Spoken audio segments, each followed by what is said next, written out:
Welcome back. You may notice that your site shows as not secure or as not having an SSL certificate even if you have this feature enabled from your host.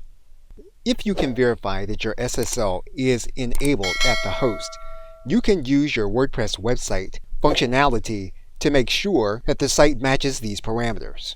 What we're going to do is to go to our plugin functionality. We're going to type in the words SSL, and we're going to look for the results. Now you're going to see a number of options available.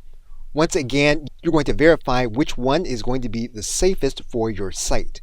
For the sake of this video, we're going to use Really Simple SSL. Now once again, always verify that this plugin will be safe for your website before you install it. We're going to click Install Now. We're then going to click Activate. What we're then going to need to do is to click Activate SSL. Now you will have other items that will be optional as to whether or not you want to close them. For the sake of this video, we can close these items. Once we do that, we can then click Save. Now the other items are part of the paid plugin. We are going to leave this plugin as is, and our site should now be secure. And you'll be able to see now the site has the HTTPS and that the site is now considered to be secure. Okay, so with that, thanks, and I will see you in another video.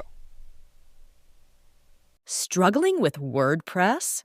WP Learning 101 is your solution. Our free training is perfect for WordPress beginners. Click the link below to join WP Learning 101.com and start mastering WordPress today.